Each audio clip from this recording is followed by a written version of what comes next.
Yeah, good morning. So we're going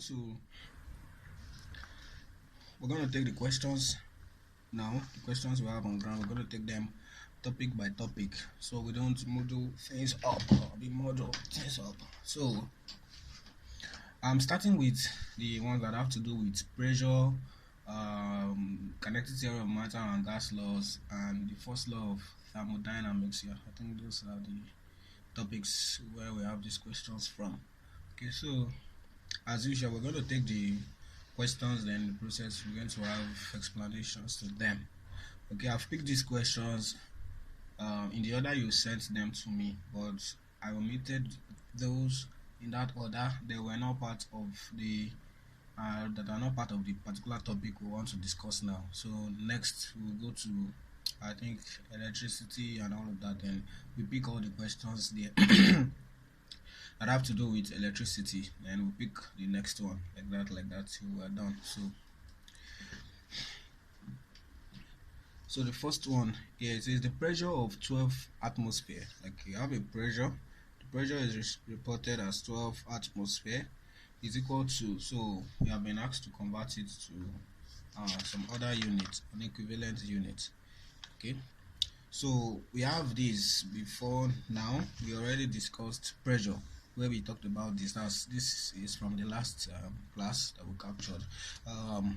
Pressure is given by force over area. That is, pressure exerted on a point is given by the magnitude of the force divided by the area on which it is exerted. Okay, you can have a feel of this if you imagine what happens, or the kind of pain you will feel when, for instance, when somebody matches you with their bare foot, like the bottom of their foot like that, and they just match you with it, I'm not going to feel much pain compared to when somebody who is wearing a high heel shoe, for instance, matches you with that long end, that sharp pointed end of their shoe, and they match you with that. That's going to result in a whole lot of pain.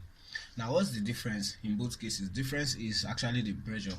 In the first case, the person matches you with their bare foot. Their foot is actually, that surface is actually flat, so you have more surface area. Okay, so when the person actually actually matches you, of course, even if they actually apply their entire weight on your body, the fact that it actually is being, that force, the same force or the same weight is being exerted on a relatively large area, you're going to feel less pain compared to when somebody who is putting on a high heel shoe, for instance, that shoe and that end of the shoe is like this. So the end of the shoe has very small area. So imagine now that the same amount of weight is now being applied here, but the surface area of contact, the surface area it is being exerted upon is very small, something as tiny as this. You're going to feel a whole lot of pain because the area on which it is exerted is small. So that is the idea with pressure. That's why we say pressure is force divided by the area. In this case, now assuming that the weight of this person is, or the weight of the person, let's say the weight of the person normally is okay, let's say somebody weighs 35 or 40 or 50 kilogram, and so if you convert 50 kilogram to Newton, that will be 50, that's mg, that will be 50 times acceleration due to gravity. Let's say acceleration due to gravity is 10, that will be 500 Newton. So if the person is standing on 2 feet, okay, the person is standing on the 2 feet, their weight, so assuming that the person of course is symmetric, everybody should be symmetric anyways, so the person is standing on 2 feet, so one foot would bear half of this. One foot will bear 250 Newton, okay, of the entire weight of the person. The other foot will bear 250 Newton of the entire weight. Now imagine that now this person steps on you, they are going to be exerting 250 Newton. Okay, so the force they will exert will be 250 Newton, but the area is this. So let's assume that this area, that's the area of the person's feet, okay, that actually steps on yours. The area is, let's say in this case, let's say it is 4 meter square. So that's the area. So at the end of the day, the person will have exerted a pressure given by pressure is equal to force over area, that's 250 Newton, divided by area, which is 4. So you're going to have this situation right here. So, and then this is going to be 62.5 Newton per meter square. I guess 62.5. Let me confirm that. 250 divided by 4, that is 62.5. Alright, so that is that for the pressure in this case when the person matches you with their bare foot. Now imagine that the person is putting on a high heel shoe, something that looks this way, now, and they, let's say they actually have their entire weight exerted, okay, or acting on this directly, that is, this one is not touching any other surface. Okay, so what is going to happen? That means the entire 250 Newton will now be acting on a very small area of your leg. You know, if this is your leg, this is the area of your leg on which it is acting. So the area of your leg on which it is acting. So in this case, this is a very tiny surface area. Let's say it is just 0.5 meter square.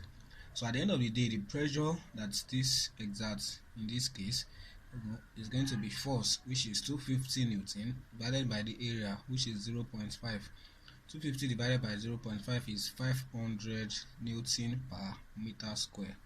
I hope you get that. So obviously you can see now the pressure is several times higher, so the pain is going to be several times more than when you have it, you know, acting on a larger area. So that's the actual way you can visualize pressure. Okay, so that's what we mean by pressure. It is force divided by the area. So the unit is Newton per meter square. You know that force is measured in Newton and area is measured in meter square, so that makes your unit Newton per meter square. Okay, that is that about that. So we also said that there are other units in which force can or pressure can be measured, especially when you are dealing with fluid pressure. What do you mean by fluid? You know, there are three states of matter. We have solid, we have liquid, and gas. Okay, a liquid or a gas, okay, or say liquids and gases are generally referred to as fluids. Okay, I believe you have seen the word before. Liquids and gases are generally referred to as fluids. So fluids are liquids and gases. That is, a liquid is a fluid, a gas is a fluid. So when you are dealing with fluids, pressure in fluids, okay, pressure in fluids, should I show you this now? Let's see how we came about it. Maybe there is no need, maybe there is need. Okay, but okay, you can have the formula. Okay, pressure in fluid, okay, or fluid pressure is given by the formula H rho G. So pay attention, what do these things actually mean? Now this is due to the fact that this actually implies that when you have an object in a fluid, okay, the object can be in air. You know, air is a gas and a gas is a fluid. Okay, so when you have an object in air, for instance, there's going to be atmospheric pressure acting on it. Okay, there's going to be also pressure due to the air acting on that body. So any body or any object that is in a fluid actually experiences some pressure. That is, the fluid actually exerts some force on it. Of course, when force is exerted on an object that has some area, definitely there is pressure. So that's the idea. Okay, so that pressure depends on the depth of the body below the surface of the fluid. So this H is the depth of that body below the surface of the fluid. So if I have something like this, let's say I have a water container. Let's say I have a water container. This thing is filled with water, and I have, this is the surface of the water now, and I have an object right here. This is the object. Okay, let's say the object has some surface area A. Okay, so this is the object right there. It's going to experience some pressure because it is in water. Okay, so the pressure it experiences due to this body of fluid directly in contact with it is given by this H rho G. where h is the depth of this object below the surface of the fluid. So this depth, it is depth, not height. Oh, we just use h like that. Okay, you just know it is measured from the top surface of the fluid downwards to the level where you have the object. Okay, so it's going to be h. Then rho is the density of this fluid. Okay, you know, you can have water here, you can have oil, you can have whatever, you can have any kind of oil there. So the density of that is what comes into this formula, and g is the acceleration due to gravity. So this is going to be the pressure that this body experiences as a result of the body of fluid into which, or with which it is in contact. All right, so we also have what we call, I think we talked about that. We talked about that before. H-G, where we used the H-G thing in the last class. Okay, well, you understand it better now. Okay, so this pressure that we just talked about is usually called, or we usually call it, the gauge pressure. Okay, so this is usually called the gauge pressure. So I would say that gauge pressure in a system is the pressure due to the body of fluid with which the body, or with which the object in question is directly in contact. That is, in this case, the object here is directly in contact with the liquid here, in this case water. So the pressure due to this water alone is the gauge pressure in this system. Okay, aside that, there is also the atmospheric pressure. You know, there is going to be atmospheric pressure exerted on the water surface. Okay, so because there is atmospheric pressure exerted on the water surface, that pressure is also transmitted to this body. So the total pressure that this body feels will be, one, due to the body of fluid it is directly in contact with, which is water in this case, and also due to the atmosphere, because this is open to the atmosphere. So atmospheric pressure acts on it, and also has an effect indirectly on this body. So because of that, we usually make use of a formula for us to get the total or actual pressure on an object or on a body. We usually call that total or actual pressure the absolute pressure. Okay, so we say that the absolute pressure in this case is given by the gauge pressure, that is the pressure due to the body of fluid with which the object is in direct contact, plus the atmospheric pressure, that is the pressure due to the atmosphere, where in most cases the body is the body of fluid is going to be also affected by atmospheric pressure. So we're going to have this situation. So that is going to be the pressure on that body in this situation. All right, so aside this, you can also have a situation where the object in question is in vacuum. Okay, so there's something we call vacuum. I believe you have heard vacuum before. Vacuum means a space where there is no matter. Okay, I didn't say where there is no object. That would be correct, but maybe it will not properly communicate what we're trying to say. Okay, so look at it. We say from elementary science, we know that matter is anything that has mass and occupies space. So air is matter, water is matter, table is matter, phone is matter, any kind of stuff, objects you can think of is matter. So when we have a space, that is, we have an empty space, if I put my hands together like this, okay, even though inside here looks like an empty space, it is actually not empty. Why? Because I definitely have some gas, that is air, that has actually been trapped into this space. So this is not empty space. When you have empty space, there's no gas present at all. So we usually come about a vacuum, which is what is meant by empty space. When you actually, of course, you're going to have air trapped at first, then maybe you heat so that the air particles will escape under some conditions, so that you're able to tell, or you're very certain that there's no matter present in that situation. So when an object is trapped in vacuum, so look at it. Imagine now that I have, let's say I have a container. I have a container like this, and in this container is tightly sealed. Okay, so I seal this very tightly so that air cannot come in, and then this is already empty. Now assuming that before I did that I was able to actually put in some objects, so I put in an object right here.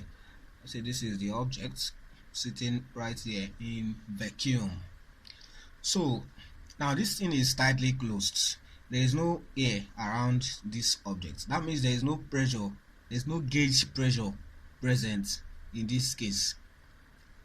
Do you understand what I mean by that? There's no gauge pressure present in this situation because this thing is not in direct contact with fluid.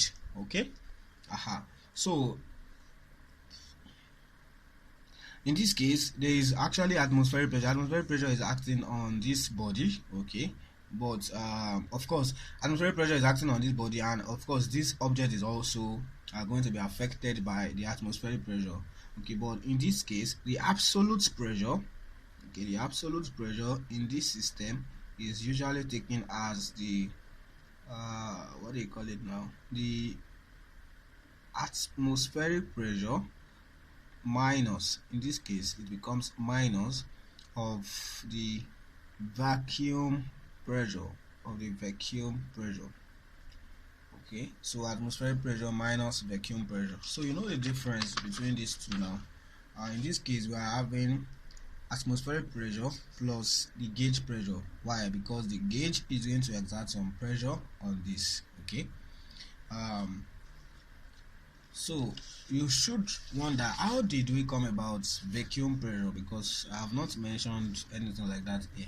How we come about vacuum pressure is because it's that now this thing is tightly closed, whereas there's atmospheric pressure acting on it. There's atmospheric pressure that acts on this thing. Again, this thing is able to hold force, that is, it is able to actually overcome the atmospheric pressure because it actually has to aside the fact that this thing has some strength, it has to be there has to be some pressure, okay, that it actually withstands from this atmosphere. That is, it actually is withstands some portion of pressure from the atmosphere as a result of its enclosure. So we can say we can look at it from that perspective and say, okay, this is our vacuum pressure. So that's why we have it as negative of this. That is, it actually opposes the atmospheric pressure or tries to isolate this body from the atmospheric pressure. So a measure of how well or how much isolation is able to give the body in it, okay, from the atmospheric pressure is what we mean by the vacuum pressure. That is, vacuum pressure is essentially the difference between the pressure in that vacuum and the atmospheric pressure. So that is the idea. So if you want to visualize what I just said, you're going to see if you move the P vac right here, it's going to become positive, and this is going to be equal to the atmospheric pressure minus the P absolute. That is the pressure inside this vacuum when you subtract it from the atmospheric pressure, okay. The total pressure that an object feels here when you subtract it from the atmospheric pressure is the pressure that the vacuum tries to actually keep away, or the amount of pressure the vacuum tries to actually keep away from this body, or tries to, or how much this vacuum is able to isolate this body from the atmospheric pressure. Yeah, so that's a better statement. All right. So we have this relationship. Okay, so atmospheric pressure is the pressure exerted by the atmosphere. So we have what we call the normal atmospheric pressure. Okay, and the normal atmospheric pressure, which is the standard atmospheric pressure, actually, is usually reported using this unit, 760 millimeter of mercury. So this 760 millimeter of mercury is also known, or is also equivalent to 1 atmospheric pressure, because this is the standard atmospheric pressure. So a unit of 760 millimeter of mercury is 1 atmospheric pressure. This is atmospheric pressure at sea level. You know, I just told you now that pressure increases with depth into the fluid. The atmosphere is a fluid, a body of fluid, of air. And air contains nitrogen majorly and other gas components. Okay, so the atmosphere is a body of fluid, so it exerts some pressure. Okay, so we're saying that at sea level, okay, there's a level we call the sea level. Why we say all of that? Because the atmosphere, as you have this body of air, okay, up to a particular height in the atmosphere. So at sea level, you have that height. Okay, there's a particular height. Okay, so why we're saying 760 millimeter of mercury is that the pressure this thing actually exerts to an object that is at sea level is equivalent to what the object would experience, okay, if it were inserted directly in a container of mercury such that it goes 760 deep into the mercury. So that is going to be the gauge pressure it will experience under that situation. So that's why we're using this to actually quantify it. So it's just a convenient or practical way of presenting pressure. Okay, it is not the SI unit of pressure. Definitely the SI unit of pressure is Newton per meter square. SI unit of pressure is Newton per meter square, which is equivalently written as Pascal. Okay, I think in honor of some scientists that first worked with it or something. I don't know. Right. So whenever you see Pascal, okay, or Newton per meter square, they are equivalent. Okay, they're the same, and that is the SI unit of pressure. All right. So when you see 760 millimeter of mercury, it's a practical representation. Why? Because we usually have to use what we call the mercury manometer, okay, to actually measure gas pressure, okay, at times. Okay, so because of that, that one can actually give you measurements in terms of height of mercury. Okay, that is why this is some practical units you will have to use, okay, in most cases, or something you usually come across. All right, so this 760 millimeter of mercury is denoted also, or is taken as 1 atmosphere. That is the unit or the standard atmospheric pressure. Okay, so how do we actually go from this, or maybe millimeter of water? It can be anything. It can be millimeter of water, but of course this is the commonest. It can be millimeter of water. It can be millimeter of whatever, any kind of fluid that its density, so to speak. So you can actually use it here. All right. So in this case, how do we go from this to this? Now you will recall that we have established here, we have explained here that the fluid pressure exerted by a fluid is given by H rho G, and now we are saying that when you see 760 of mercury, Hg simply is symbol for mercury, so you know that.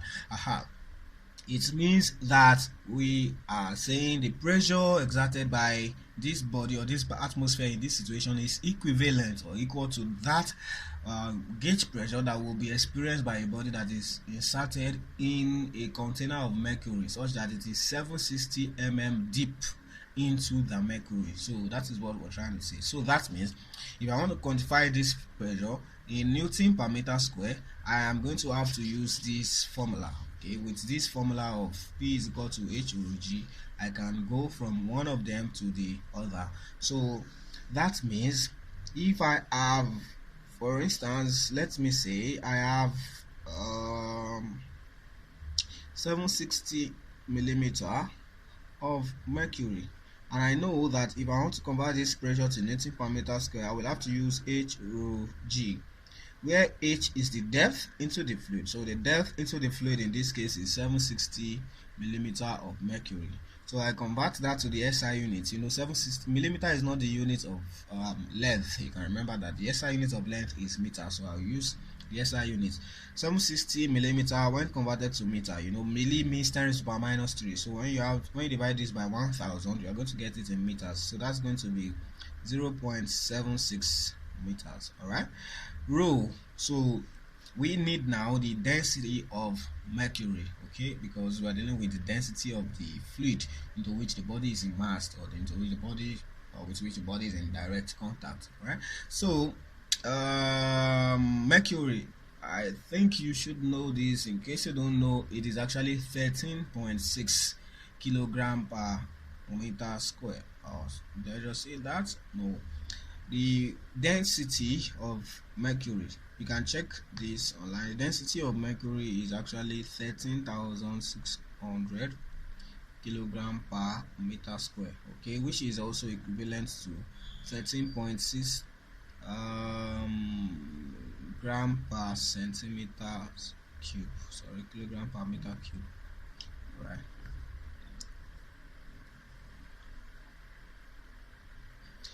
So I'm dealing with the SI unit. The SI unit is a kilogram per meter cube, so this is going to be 13,600 kilogram per meter cube multiplied by g. G is acceleration due to gravity, so let's take acceleration due to gravity to be 9.81 as usual. So this is going to give us what now? The Newton per meter square. So we're going to multiply that. We have 0.76 times 13600 times 9.81. okay, so we have this 101396. okay, so if I want to write that in SI unit, I can put it as 1.01 times 10 raised to power 1 2 3 4 5, so 10 raised to power 5 Newton per meter square. I guess we have done this before. How did we do something like this? I think we did, but it's good. You understand it better now. Alright, now so this is 1.01 times 10 to the power 5 Newton per meter square. So this 1.01 most times is just approximated as 1. So we say that this is equal to 10 raised to the power 5. 1 times 10 raised to the power 5 is still 10 raised to the power 5 Newton per meter square. So that means 760. A pressure of 760 mm of mercury is equivalent approximately to 10 raised to the power 5 Newton per meter square. So that is that about that. So now we are told in this question that we have a pressure of 12 atmosphere. So look at something now, and I want us to convert it to I told you already that Newton per meter square is the same thing as Pascal. So we can say this is also equal to approximately equivalent to 10 raised to the power 5 Pascal. So you can use any of them. You can use them anyhow, like you can use any of them. Okay. So that means now for 760 mm of mercury to be equivalent to 10 raised to the power 5 Pascal, that means 1 mm of mercury will be equal to 1 over 760 times 10 raised to the power 5 Pascal. I hope you understood how we came about that. It's just like if I say that something like if I say 5 biscuits cost 100 naira, what will be the cost of 1 biscuit? Of course, I mean 1 biscuit costs 20 naira. How did you come about 20 naira? You divide 100 naira by 5. Okay, that's exactly what I've done. So I'm saying that 760 mm of mercury gives me 10 raised to the power 5 Pascal. So that how many Pascal will 1 mm of mercury give me? I will have to divide this by 760. So that's what we have done right there. So then we want to find out what will be the equivalent of 12 atmosphere, and since 1 atmosphere is the 12 atmosphere will be 12 times this 1 over 760 multiplied by 10 raised to the power 5. So you get, so that is going to give us what now? I have 12 over 760, so I'm going to put that here. 12 divided by 760 times 10 raised to the power 5 times 10 raised to the power 5 Pascal. So this is 1.5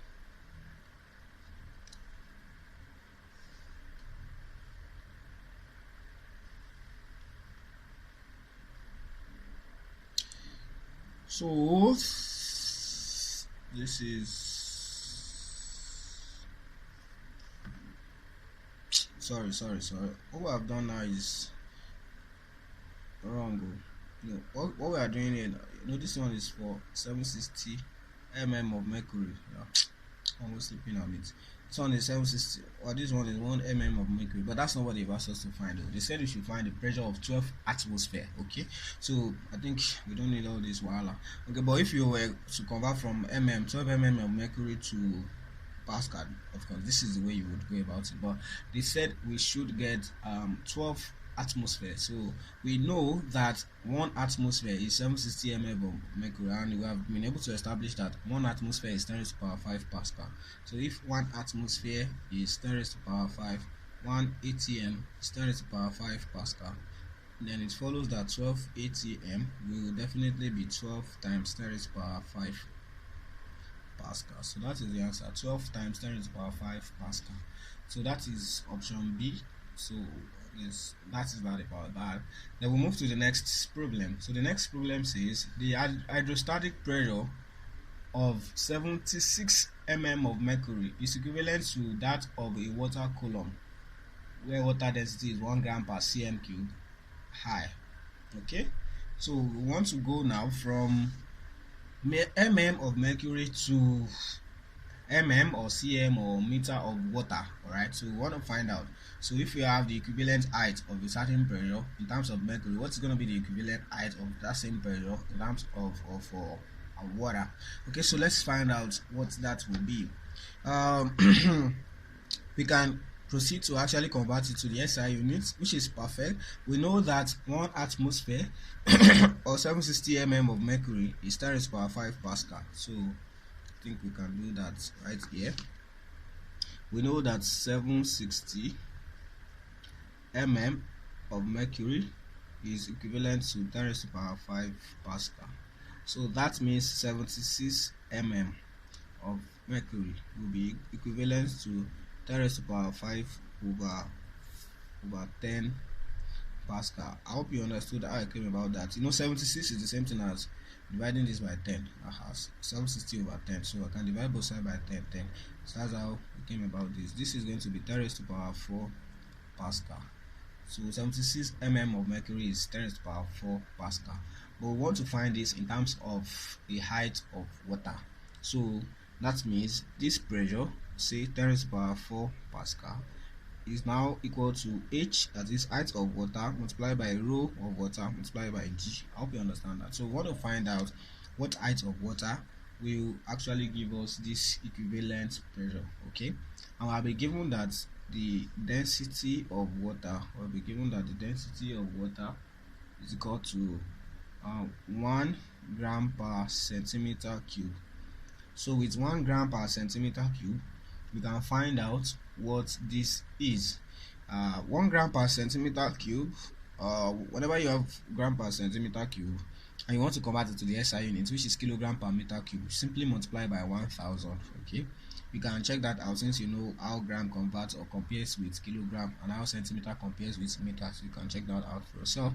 So 1 gram per cm cube is actually equal to 1000 kilogram per meter cube. Okay, so why am I converting? Because we need to use the SI unit. This is an SI unit, so it's good we have all the quantities right here in their SI units.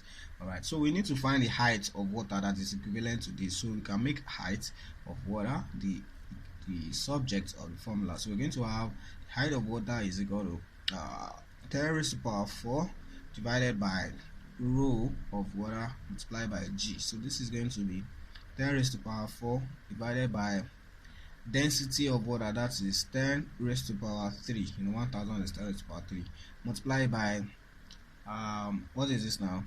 Multiply by acceleration due to gravity. So let's use 10. If you use 10, so this is going to be 10 raised to the power 3 multiplied by 10, which is 10 raised to the power 4. Then this is 10 raised to the power 4. So 10 raised to the power 4 we cancel all this. So what you have here is 1 over 1, which is 1. And in SI unit, that's 1 meter. So it is equal to 1 meter of water. Okay, so this is 1 meter H2O. That means we have established that 760 mm of mercury pressure is equivalent to 1 meter of water, right? So you can convert 1 meter to any other unit that you find convenient. So if you look at the options, we have 76 meters, 760 centimeter, which is wrong. We have 760 millimeter, which is wrong. We have 100 centimeter and 10 centimeter. So which one is correct? So 1 meter is the same thing as 100 centimeter. So that is the answer. So this is the same thing as 100 centimeter of water, or 1000 millimeter of water, right? So that's how to go from one of them to the other as is required by this problem in particular. So we have the next problem. The density of the of water is 10 raised to the power 3 kilogram per meter cube.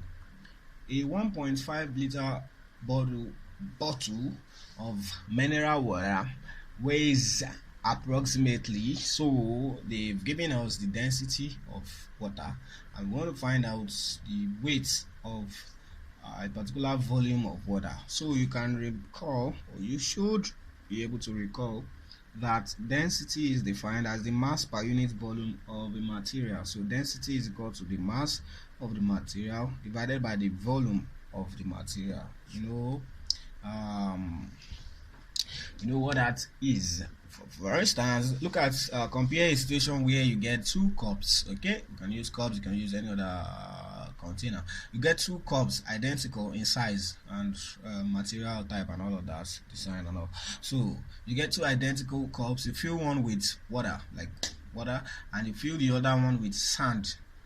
So you definitely know that the one with sand will feel heavier, even though it's occupying the same space as the one with water.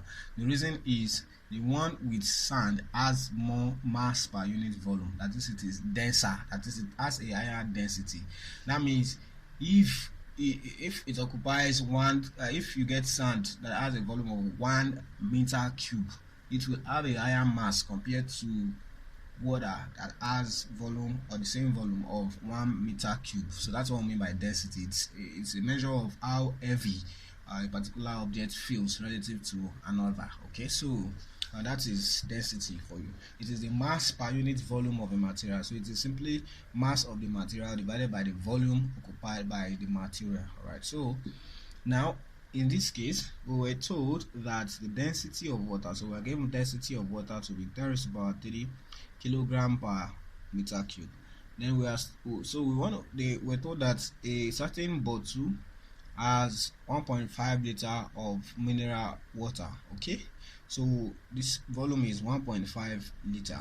Okay, you should know this also, I think, from chemistry and all of that, that liter is simply dm cube, that is decimeter cube. So 1 liter is 1 decimeter cube, and definitely we know that volume should be in meter cube, which is its SI unit. So we have to convert dm cube to meter cube, and to do that you just multiply by 1000. You know that 10 decimeter makes 1 meter. All right, so if you have it in cube, that's 10 raised to the power 3 plus. So that's what we mean by that. So this is going to be 1.5 times 10 raised to the power 3 meter cube. So when you convert it to meter cube, so from here you see that we want to find the weight. Okay, but we know that weight is equal to mass times acceleration due to gravity, but we can find the mass from here first. If you make m the subject here by cross multiplying, we're going to have m is equal to rho multiplied by the volume.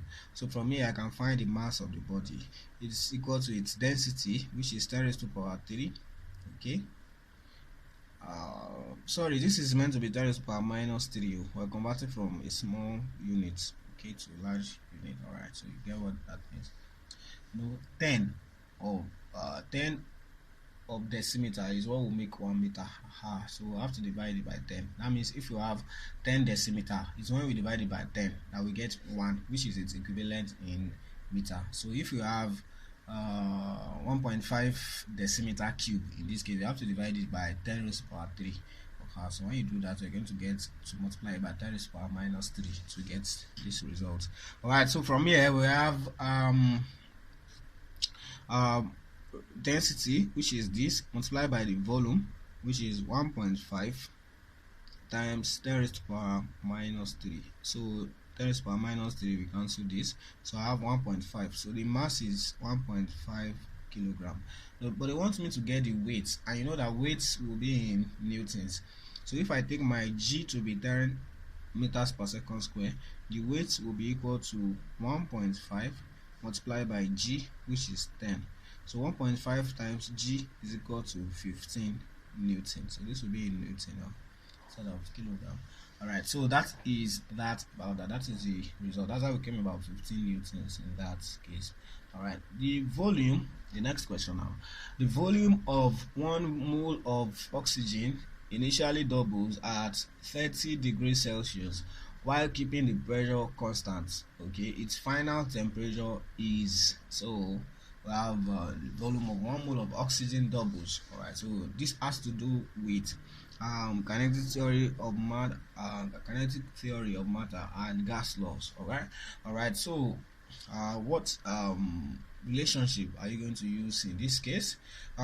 We know the ideal gas law, that's PV is equal to nRT, where pressure P is the absolute pressure of the gas, that is ideal gas in this case, and V is the volume of the gas, N is the number of moles of the gas, R is the general gas constant, and we have T to be the absolute temperature of the gas.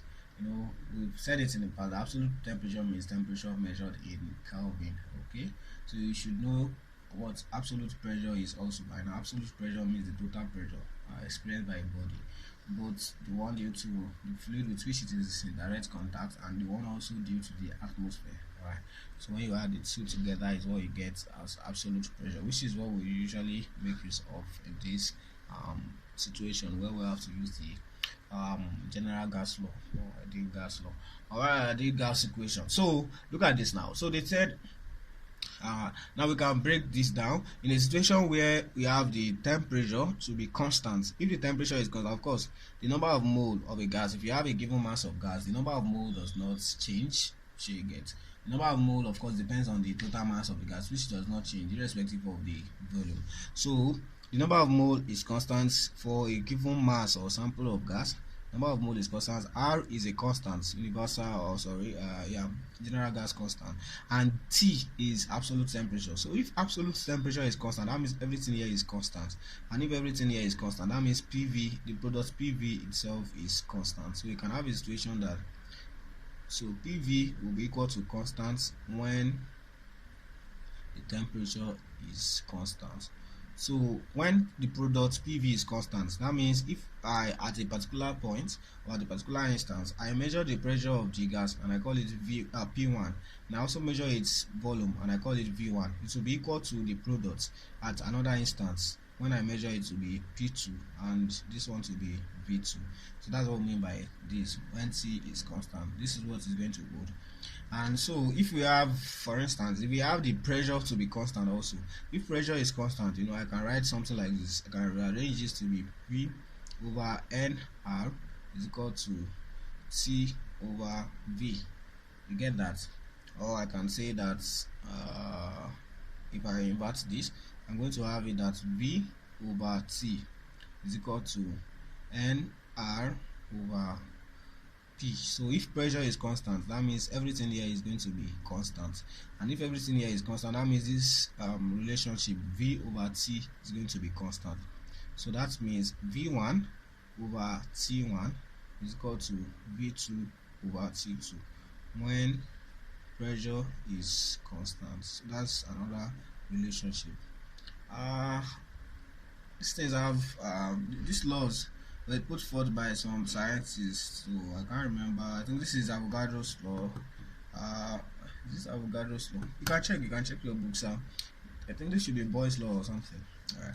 So and then when you have the what's the next one? If you have the volume to be constant, that is, you want to keep the volume constant, and so you can actually have something like this. That means you're going to have, if the volume is constant, you're going to have P over T is going to be equal to nR over V. So if volume is constant, that means everything here is constant. So you're going to have P1 over T1 is equal to P2 over T2. So this is what happens when the volume is constant. Okay. Alright, so that's another law. Then you can have the general situation. Okay, so generally, because this is nR is constant, that means generally PV over T is constant. That is if it happens that pressure is changing, volume is changing, temperature is changing. But if you still have a fixed mass of gas, okay, you have this relationship to be constant. That means P1 V1 over T1 is equal to P2 V2 over T2. So you can use any of this relationship depending on the conditions you have been given or the details you have been given about the problem. Alright, so that's what will determine the suitability or otherwise of any of these relationships. Right, so for you to use this correctly, just bear in mind that the pressure has to be absolute pressure and the temperature has to be absolute temperature, and absolute temperature is temperature measured in Kelvin. I've emphasized that since the last class, so you can remember that and remember to put it correctly right here. So now let's go ahead and solve the problem. So we're told that the volume of 1 mole of oxygen initially doubles at 30 degrees Celsius while keeping the pressure constant. Okay, so in this case, he already told us what is constant. Pressure is constant, so definitely by using this relationship, V1 over T1 is equal to V2 over T2. Don't forget, this has to be absolute temperature.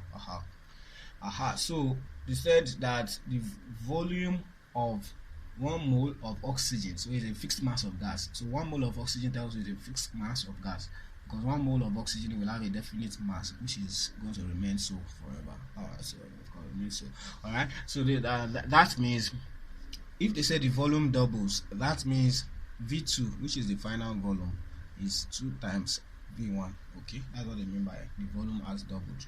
Right, so the volume, as I said, the temperature was initially at 30 degrees Celsius. That means T1 is 30 degrees Celsius. But I cannot use 30 degrees Celsius because this is not absolute temperature. So I have to convert this to Kelvin. To convert the temperature to Kelvin from degrees Celsius, the temperature in Kelvin is equal to 273 plus temperature in Celsius. Alright, so that's how to convert from one to the other. Right, so the absolute scale, we just add 273 to it. So if I add 273 to this, I'm going to get 303. Okay, Kelvin. So now it is in absolute temperature, so I can use it that way. Alright, so they want me to find, or they want us to find the final temperature. So the final temperature is T2. So from here I'm going to have T2 is equal to V2 T1 over V1. When you make T2 the subject right here, so from here I'm going to put in my values. I know that I have V2. Okay, so they told me V2 is 2V1, so I'm going to put in here 2V1 multiplied by T1. T1 is 303. Alright, divided by V1. So I'll put in V1 here. So V1, we cancel V1. So I have 2 times 303. 2 times, so that means T2 is equal to 2 times 303, which is 606 Kelvin.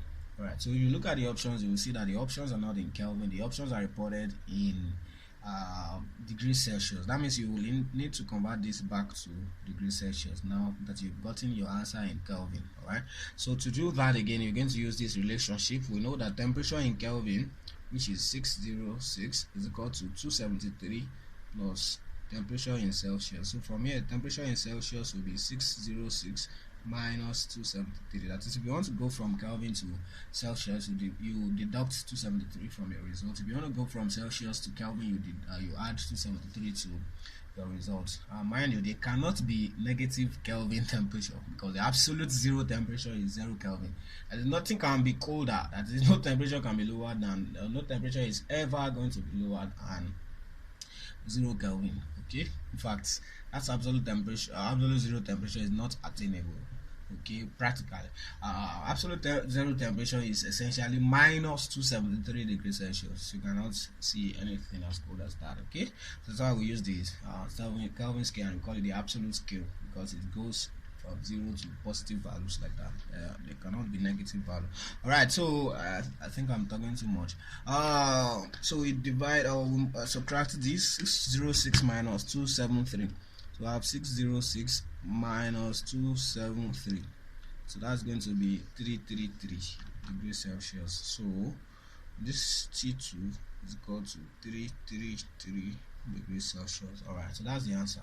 So that's the last option right there in this problem. Alright, so we'll move to the next one. So we're told that an iceberg of ice of density rho equals 1.092 times 10 to the power 3 kilogram per meter cube is immersed in seawater which has density 1.03 times 10 to the power 3 kilogram per meter cube. The iceberg flows because, so they want us to find why, or we want to establish why the iceberg floats. So just pay attention to this. Look at it, look at it. If you have something like this, let's say so this one, density of ice, it told us the density of ice is 0.92 times 10 raised to the power 3 kilogram per meter cube. And then we are also told that the density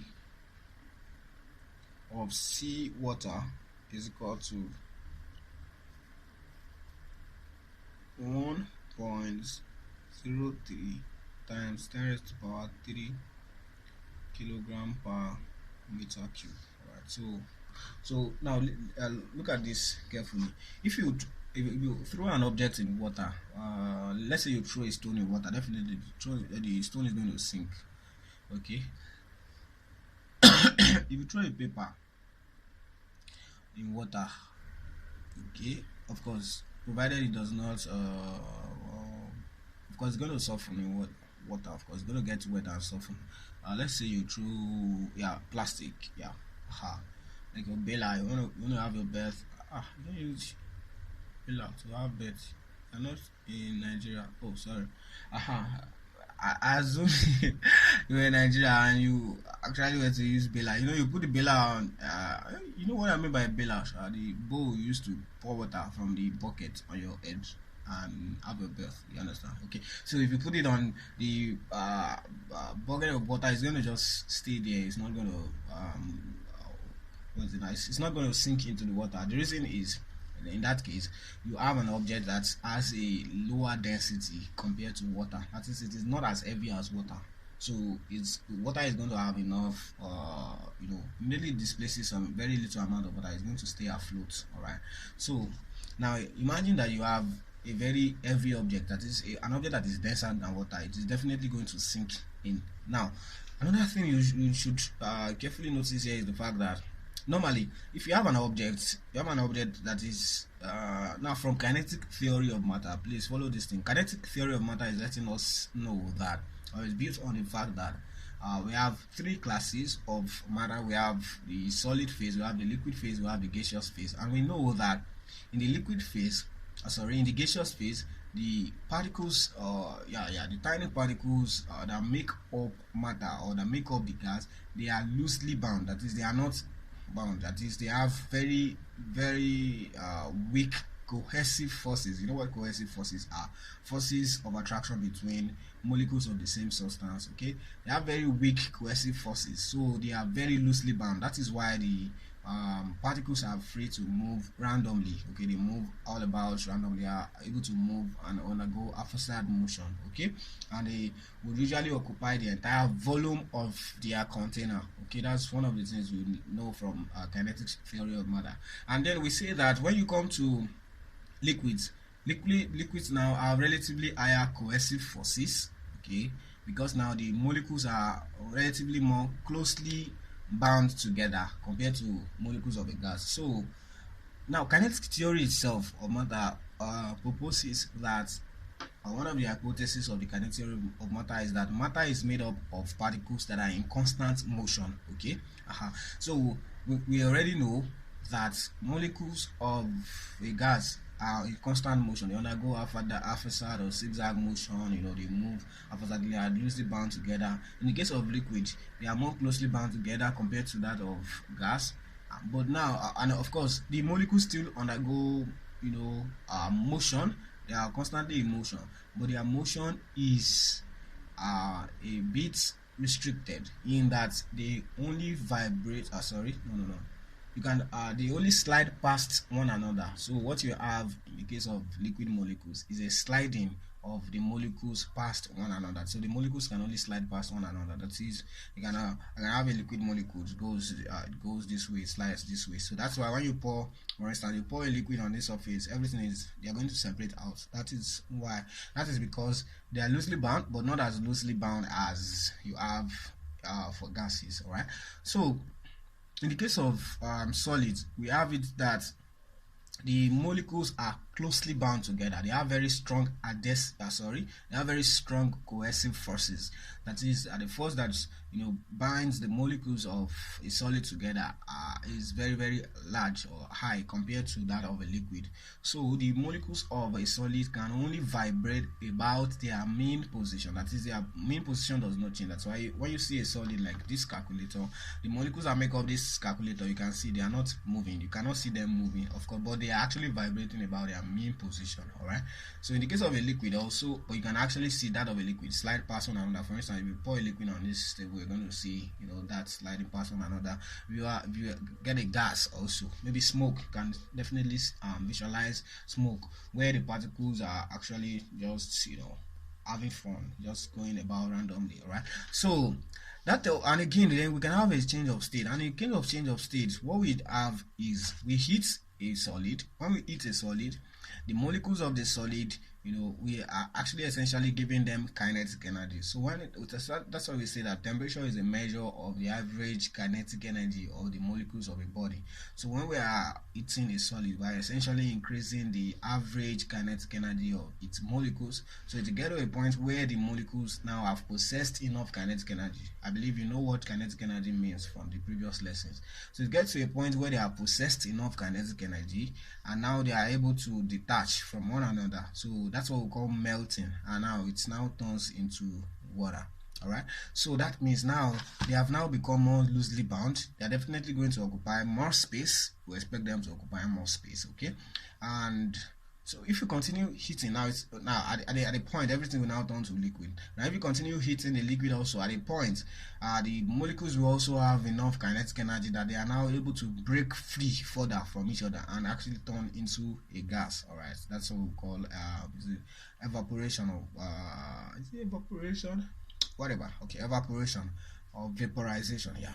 So now you will see something that when you go from solid phase to the liquid phase, you expect that there is going to be an increase in volume, and because now the molecules have now become further apart, they have gone further apart. So because there is an increase in volume, definitely you expect a decrease in density.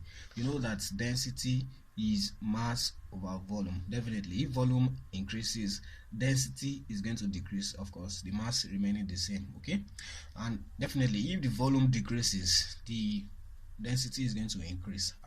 So in the case that you have a solid going from solid phase, going from that its solid phase to the liquid phase, that means you have applied heat and all of that. Now the molecules are now relatively far apart than they were when it was in the solid phase. You expect that now the molecules now occupy more space. Because of that, they have a higher volume, and so the density should decrease. Yes, that is the normal thing that should occur. Okay, but in the case of water has an abnormal behavior, which we call the anomalous behavior of water. I think you should have heard of this before. Anomalous behavior of water. So that it's the fact that when you have water in a system and water melts. Okay, water exhibits this anomalous behavior, I think, in a certain temperature range. I think between 0 degrees and 4 degrees Celsius. You can confirm that. So instead of, and when you heat water from that temperature, okay, you expect that it will actually expand. When you heat, you expect the molecules will gain more kinetic energy, so they will go further apart. So that means your substance is going to expand, but instead of expanding, it actually contracts in that range. So it undergoes anomalous behavior. Why am I saying all of this story? It is to let you know why we can have a situation like this. Normally, we know that ice is solid, okay, and this seawater is liquid. So definitely we expect that the solid should have a higher density compared to the liquid, since they are of the same substance. But now we have the solid to be of a lower density? It is because of the abnormal behavior of water. This is abnormal. Okay, it does not happen or does not be found to happen in other substances that I'm aware of. Okay, that may be, I don't know, I'm not conversant with research in this area, so there may be other discoveries I don't know about. But for now, at this stage, we say that water undergo or exhibits anomalous behavior. So that is why you can have a phenomenon like this where the ice is less dense than water. So that is you expect that ice is solid form of water, so it should actually have a higher density because the molecules should actually come together more.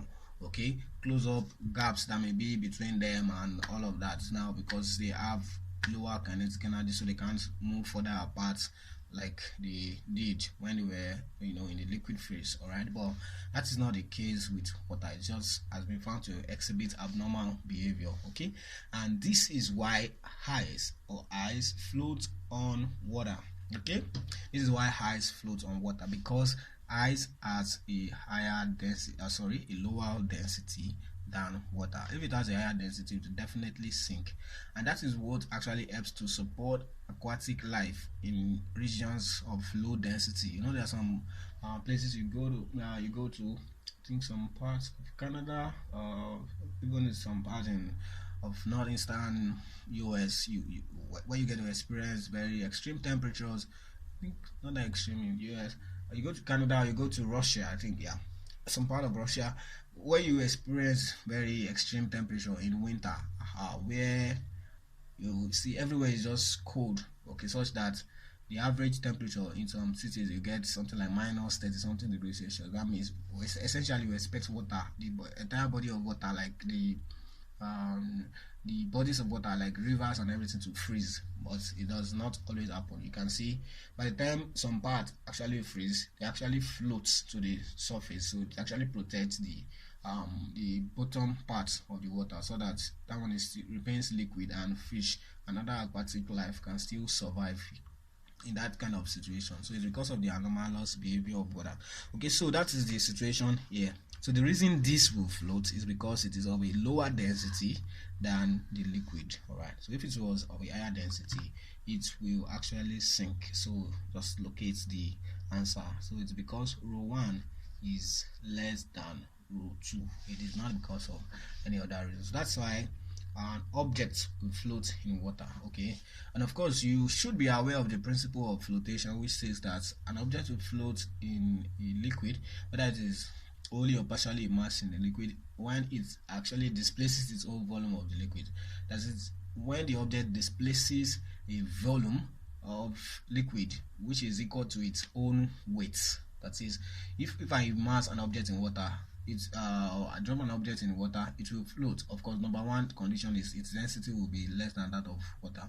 Okay, it will float when it has displaced its own volume of the liquid, and for that to happen, it first has to have a density that is lower than that of water. So you may be wondering what happens in case of a ship which is very very heavy. You have it's very very heavy and it still floats on water. Yeah, it's because it actually has a very large part of it that is actually sunk in water. Okay, that actually enables it to displace enough volume of water, okay, that will equal its weight.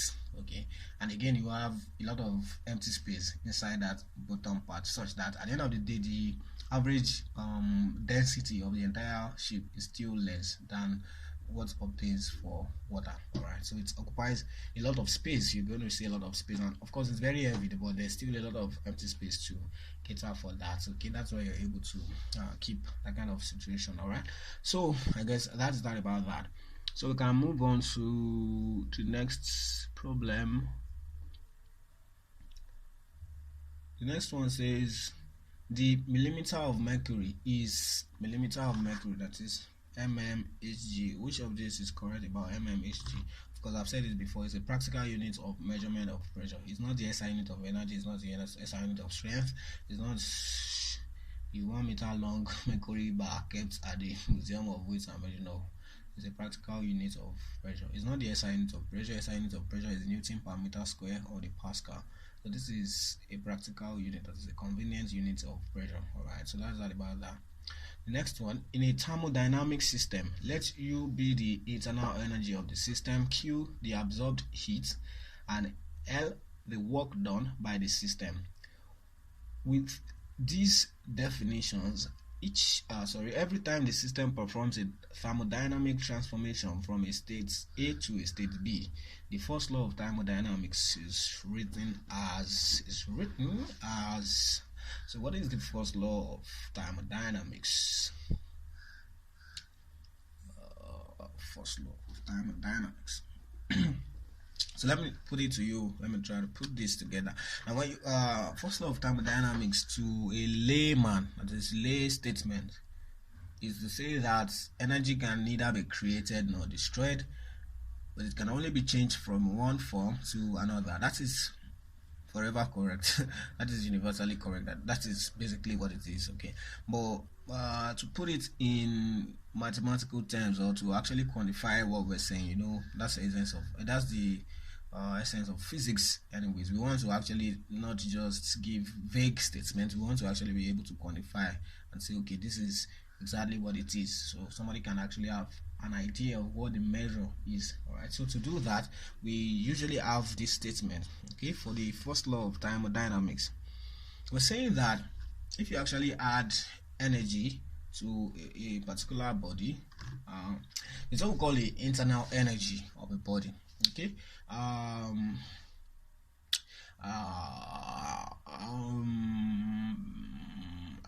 trying to see an illustration I can give you.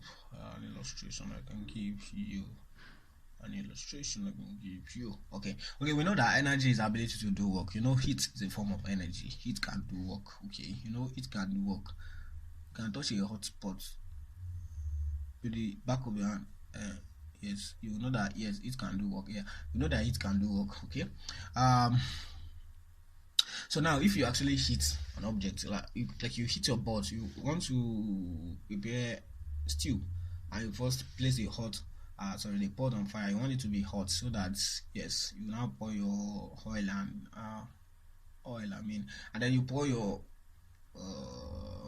pepper. Then everything does shine, and then you do everything as you want to do it. So now, in that case, you have a situation where when you actually first place it on the hot plate or whatever you use to cook, and it actually absorbs some heat. It absorbs some form of energy. Now, but we cannot see the energy doing any work in that situation. Like, it's okay, maybe it just dries up the water, okay, and that's all. But then after drying up the water, what next?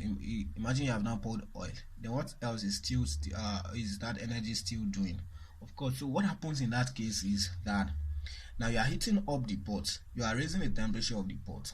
Okay, you are giving the pot some form of internal energy. That is, the energy that is possessed by its own molecules are actually increasing. So that's what we mean by the internal energy of the system in that case. Okay, so you are raising its temperature. You are giving it some internal energy. So in that case, what is happening is the heat that is added is actually being, stored as internal energy. So the energy is not wasted. Do you understand what I'm saying? So the energy you're actually doing in that case is not being wasted. It is being stored as internal energy for that pot. And so the pot can actually release some part of the internal energy under some conditions. For instance, if you remove it from fire, you feel like this thing is, it don't take for fire. Okay, let me just remove it. Just put the pot down and pour the oil, so that it will not, it will not shout too much when you pour the oil. So you want to remove it. Is that what you do? I don't know. Okay, I think usually pour the oil there. Then when you want to pour fish or other thing you want to fry there, you can put it down so that it will not splash on your body, alright, something like that. But but the point is, now it has stored that energy. That energy is not wasted. It has stored the energy. Now, that energy is not destroyed. It's not correct to say it's not wasted. It could be wasted, but it's not destroyed, not created and not destroyed. So you put it down.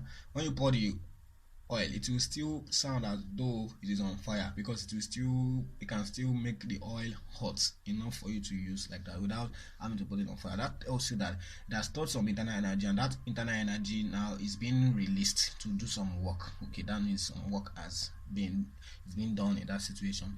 So we're essentially saying that energy can neither be created nor destroyed. So it's either when you are actually exerting energy or applying energy on a particular system as a form of heat. In most cases, it is either the system is doing work directly, that is, it is converting that into work, or it is storing it as its internal energy.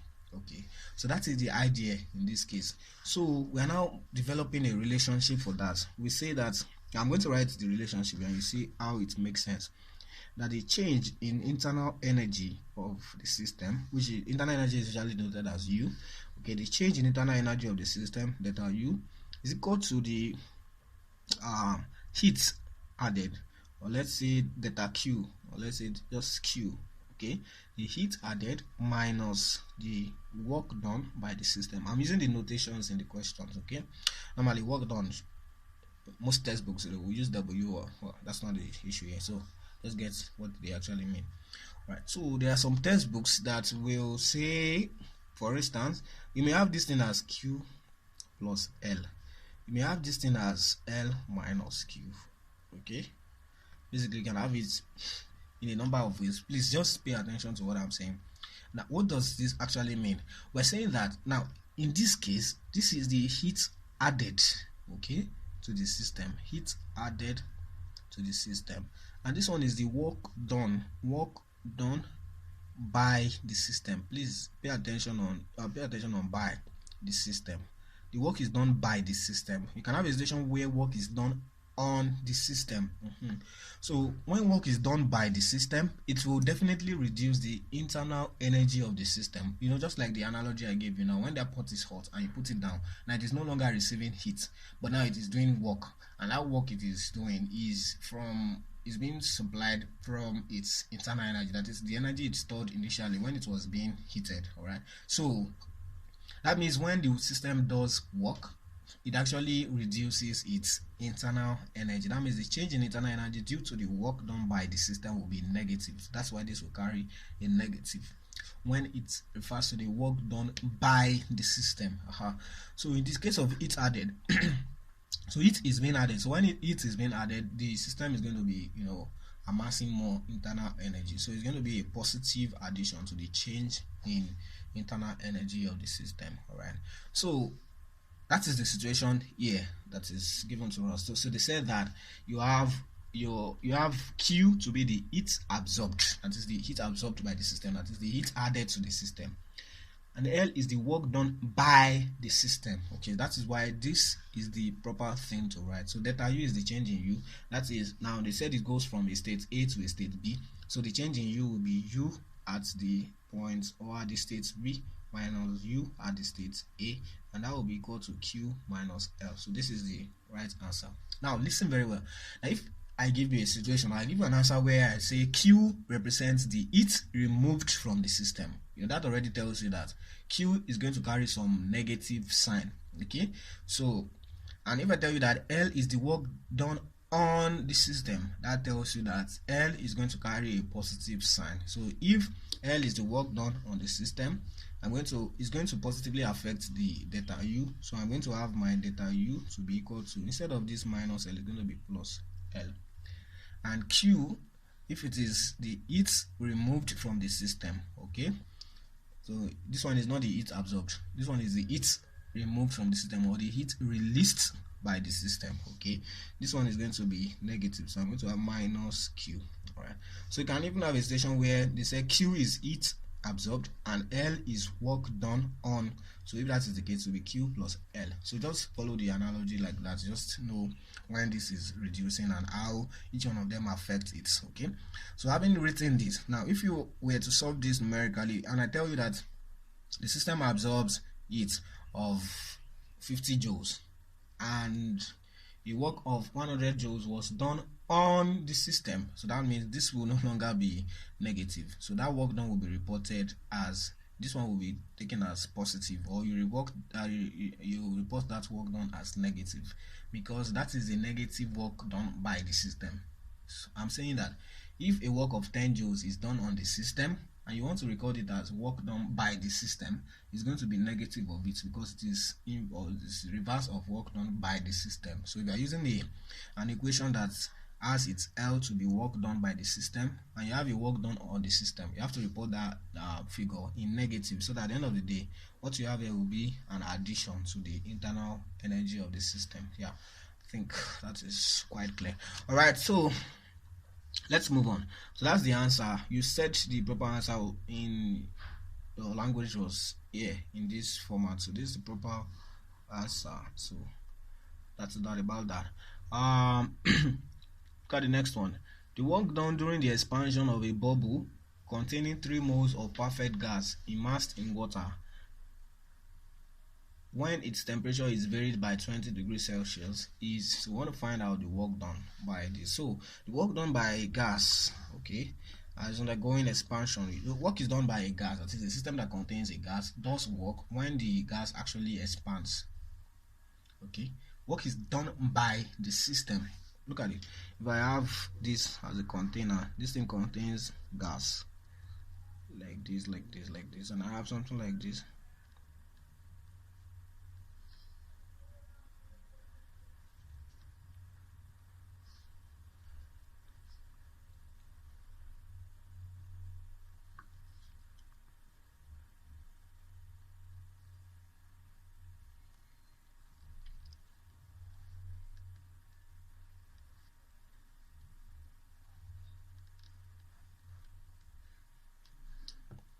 So now if you apply some force and you force this piston down, it's going to put the gas molecules together, force everything together. In that case, we're doing work on the system. You're reducing its volume, so you're doing work on the system.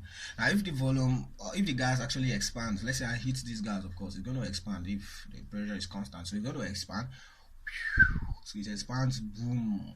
So when it expands, you're going to have, it is essentially doing work on the environment. That is, the system is doing work on the environment. So work is being done by the system and not on the system. This is the system, in this case this is its environment, so it's actually going to apply some pressure on the environment when it expands. All right, so if you heat it, actually if you heat it, that means it's taking in some heat and it's doing some work. So at the end of the day, the internal energy change will depend on the difference between the heat it takes in and the work it actually does. All right, so that's fine. Okay, so how do we quantify the work it does in this case? So with the work it does, of course I've said this thing will expand provided you want to maintain the pressure to be constant. So the work it does is given by integral of P dV, but don't take, you use integral. Okay, this given by P delta V. Okay, that is the pressure which is kept constant multiplied by the change in volume. So when you get the change in volume and multiply it, you're going to get the work done by this. It will be work done by this system if this delta V, that's the change in volume, is positive. That is, if the volume of the system actually, of the gas, actually increases. If the volume decreases, that means the environment does work on it, so it will be work done on the system. All right, and the delta V here will be negative. All right, so that is that about that. So now from our ideal gas laws, we know that PV is equal to nRT. Okay, so pressure times volume is equal to nRT. So we're looking at a situation where our volume, okay, is changing. Look at the answer. Look at the situation. They said that the work done by the expansion of a bubble containing 3 moles of perfect gas immersed in water when its temperature is varied by 20 degrees Celsius. So the only thing that changes here is the temperature. Okay, and temperature varies by 20 degrees Celsius. All right, so we know that temperature is changing and the volume is changing. Of course, pressure remains the same. Okay, so we can have something like this. We can have V is equal to nRT all over P. I know that pressure is constant, so I know V is going to be equal to nR over P. Pressure, everything here is constant, multiplied by T.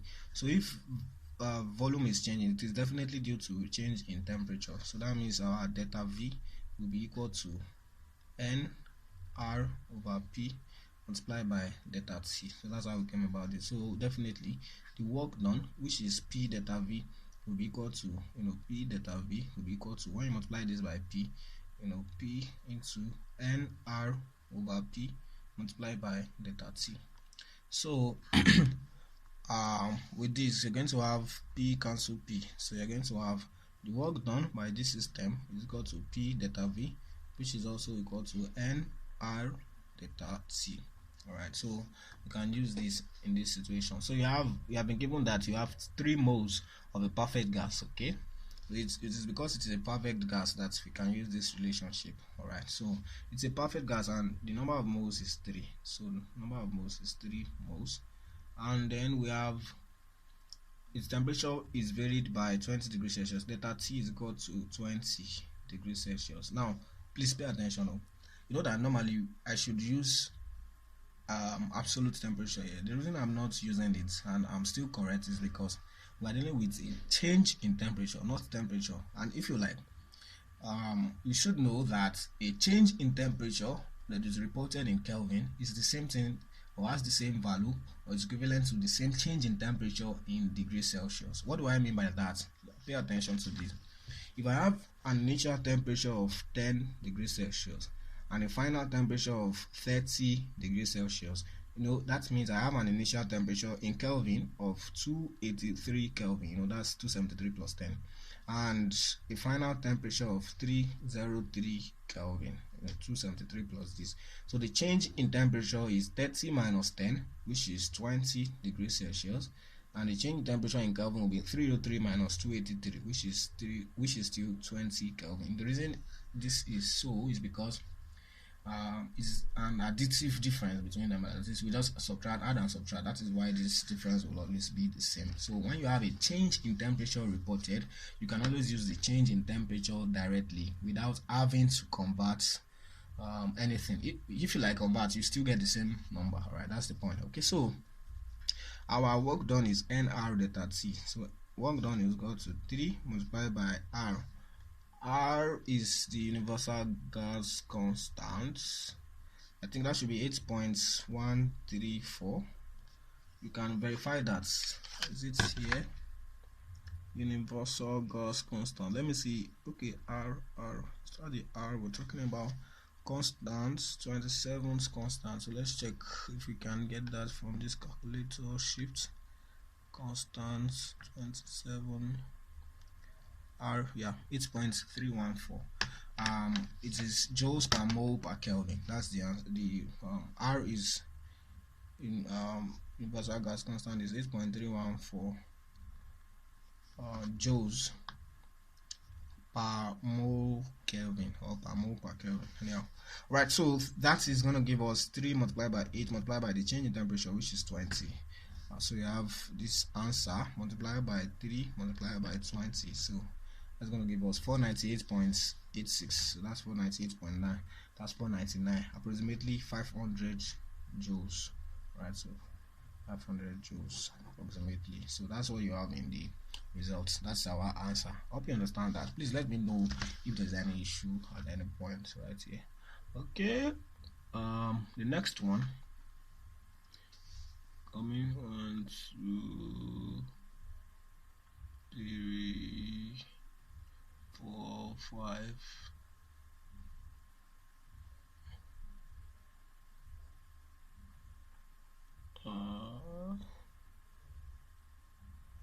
Okay, I think we can continue this on a separate video. Let's end this here so it doesn't get unnecessarily long. Thank you.